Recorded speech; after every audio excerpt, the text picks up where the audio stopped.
സാഭിമാനം സാഹിത്യനഗരം.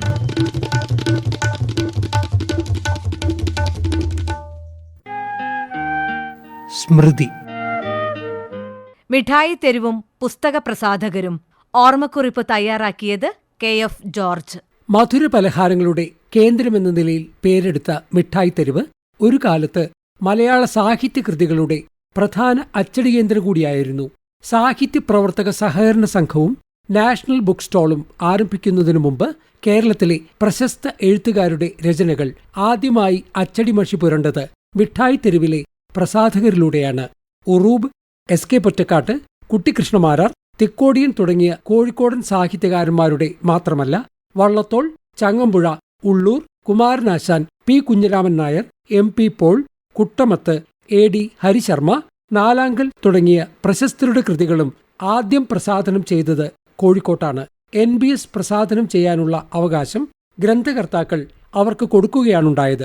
ഓഫീസുകൾക്കും സ്കൂളുകൾക്കും വേണ്ട സ്റ്റേഷനറി സാധനങ്ങളും പാഠപുസ്തകങ്ങളും വിറ്റിരുന്ന മിഠായി തെരുവിലെ വ്യാപാരികളാണ് പിന്നീട് പുസ്തക പ്രസാധന രംഗത്തേക്ക് തിരിഞ്ഞത്. K. രാമനും സഹോദരന്മാരും ചേർന്നാണ് KR ബ്രദേഴ്സിന് തുടക്കമിടുന്നത്. അവിടെ കുറച്ചുകാലം ജോലി ചെയ്ത ശേഷം പുതിയോപ്പിൽ P. കേളൻ എന്ന അപ്പു PK ബ്രദേഴ്സ് ആരംഭിച്ചു. സഹോദരൻ വാസു കൂടി വ്യാപാരത്തിൽ പങ്കാളിയായതുകൊണ്ടാണ് PK ബ്രദേഴ്സ് എന്ന പേരിട്ടത്. രണ്ടു കൂട്ടരും സാഹിത്യകൃതികളുടെ അച്ചടിയിലേക്ക് കടന്നു. പുസ്തകങ്ങൾ അച്ചടിക്കാൻ PK ബ്രദേഴ്സ് പ്രകാശ കൗമുദി അച്ചുകൂടം തുടങ്ങി. SK പൊറ്റക്കാട്ടിന്റെ പുസ്തകങ്ങൾ കൂടുതലും അച്ചടിച്ചത് PK ആണ്. നിശാഗന്ധി, പുള്ളിമാൻ, മണിമാളിക, നാടൻ പ്രേമം തുടങ്ങിയ പൊറ്റക്കാട്ടിന്റെ കൃതികൾക്ക് അനേകം പതിപ്പുകളിറങ്ങി. നഗരപ്രാന്തത്തിലെ ഒരു പറമ്പിൽ 2 വീടുകളുണ്ട്. SK പൊറ്റക്കാട്ട്. മൂലയിൽ നാഗത്താൻകോട്ടയും ദൈവത്തറയും മറ്റുമുള്ള പഴയൊരു തറവാട്ടുവക പറമ്പാണ്. ഓടിട്ട താഴ്വരയും പുല്ലുമേഞ്ഞ മേൽപ്പുരയുമായി ചെത്തിത്തേക്കാത്ത ചുമരുകളുള്ള പഴയൊരു മാളികപ്പുര.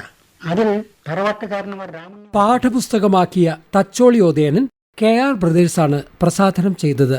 ഉറൂബിന്റെ ഉമ്മാച്ചു അടക്കമുള്ള പ്രശസ്ത കൃതികളും KR പുറത്തിറക്കി. PKയും KRും മത്സരിച്ചെന്ന പോലെയാണ് സാഹിത്യകൃതികൾ പുറത്തിറക്കിയത്.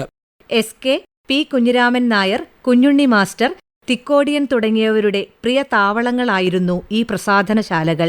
മിഠായി തെരുവിലെത്തിയാൽ ഇവരെല്ലാം ഈ പ്രസാധനശാലകളിൽ കുശലം പറഞ്ഞിരിക്കുന്ന കാഴ്ച പഴയ തലമുറക്കാർക്ക് പലർക്കും ഓർമ്മയുണ്ടാകും. PK ബ്രദേഴ്സ്, KR ബ്രദേഴ്സ് എന്നീ പുസ്തക പ്രസാധന സ്ഥാപനങ്ങളെ മാറ്റി നിർത്തി ഒരു സാഹിത്യ ചരിത്രം കോഴിക്കോടിന് പറയാനാവില്ല.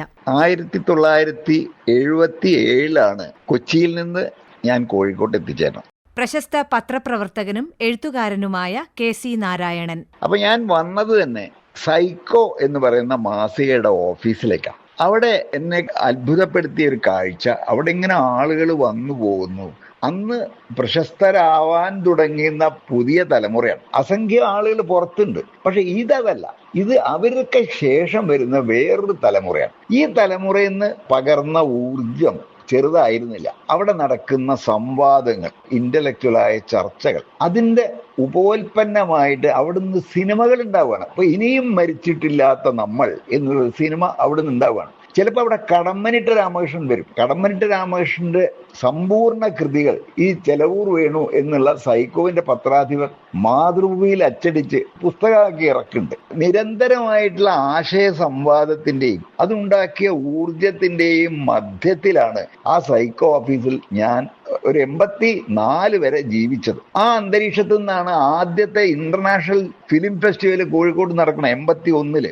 ഇങ്ങനെ നാടകം, സിനിമ, ചിത്രകല, ഒരു ഇന്റലക്ച്വൽ അറ്റ്മോസ്ഫിയർ, അതിന്റെ ഊർജം ഞാൻ നേരിട്ട് അനുഭവിച്ചതാണ്. എന്നെ സംബന്ധിച്ചിടത്തോളം അതാണ് എനിക്ക് കോഴിക്കോട്. സാഭിമാനം സാഹിത്യനഗരം.